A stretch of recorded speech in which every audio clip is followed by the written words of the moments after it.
Okay, so Kevin asked me to speak about what are we going to be speaking at South by Southwest. Last year, we hit 7,000 million people. I don't know if you were aware of this. For me, it was not a big deal. I didn't make much of it. But BBC did. And they built a site. I don't know if you had the chance to go to it. But it was a really cool site. You could put the date of you were born, and it calculated how many people were alive the day you were born. Now, if you see this, that's half the people that are alive right now. Now, that did freak me out a little bit.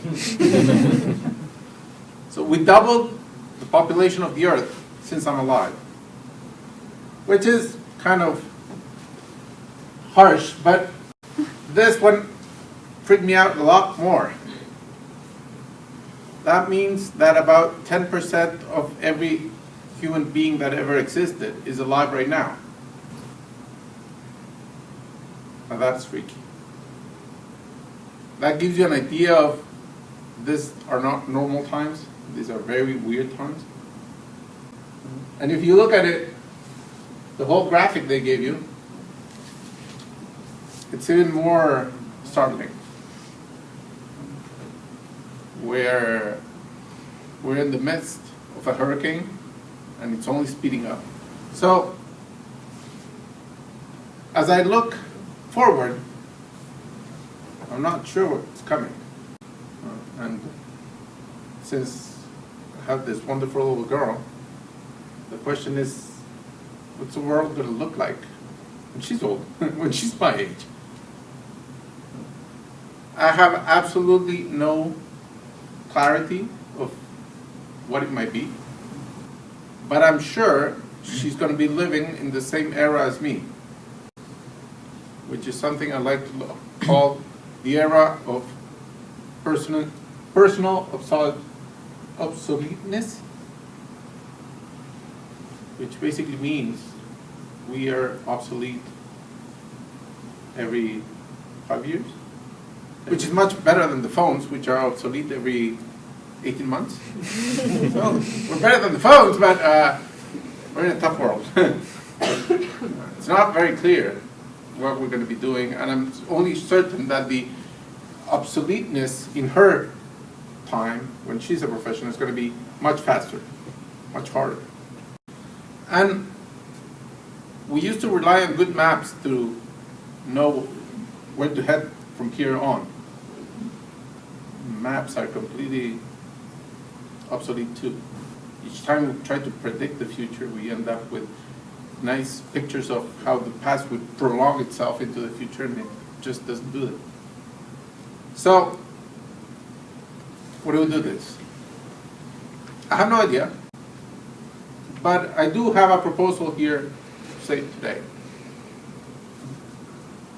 I come from this very small country here at the end of the world. It's called Chile. And I have the honor of working in the second region, which happens to be the driest desert in the world.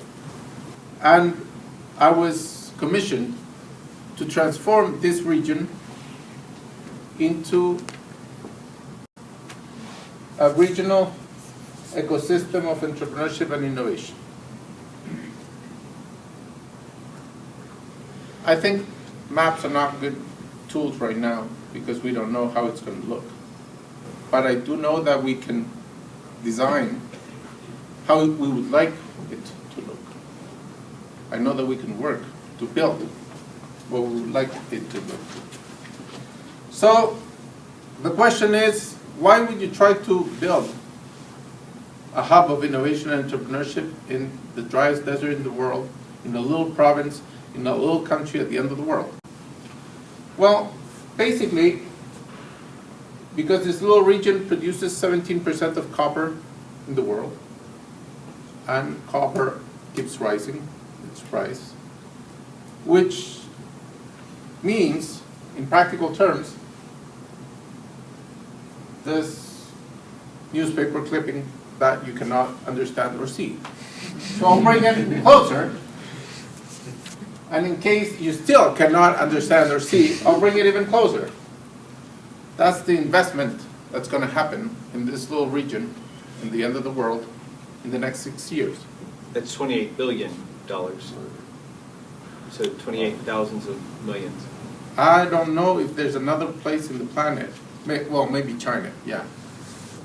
But at least in America, where there's so much investment being done in such a small place, in such a small lapse of time.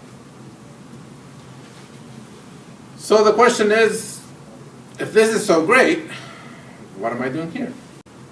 We have worked with Kevin for quite a while, and we're sure that Austin has some way of building entrepreneurship and building innovation that is very different from California. We do not have the capital markets that California has, you don't, but you have managed to build it on top of that. So you are an example for us. Not only are we interested in the innovation and entrepreneurship that's happening here, but we're also interested in building more of creative cities in this region. So what have we done? The 17th of November of 2010, we gather all the authorities of the region, from the military to the political to the universities to the entrepreneurs to the big companies, and we even had our own little gringo here. And we told them, let's do this. Let's get together. Let's take advantage of this investment to change this region. And we've got tons of things we're doing. We're learning from different parts and we're doing different initiatives. I'm not going to get into them. So this is the driest desert in the world, and the project is called Fertile Region. You get the irony. We're not talking about the soil, we're talking about the people, we're talking about innovation. On top of that, the government, centralized government, not the regional government, the centralized government invented this project, which actually offers $40,000 for any entrepreneur, any startup that wants to start their company for the first 6 months in Chile. And you get the money just for being in Chile, building the company. You have to obviously be qualified, and if you're interested in that, Kevin is going to be working from here to select people to send there. But this is one way that we're trying to attract talent into the country. And that's it. I was given 7 minutes, I took 10. Thank you very much.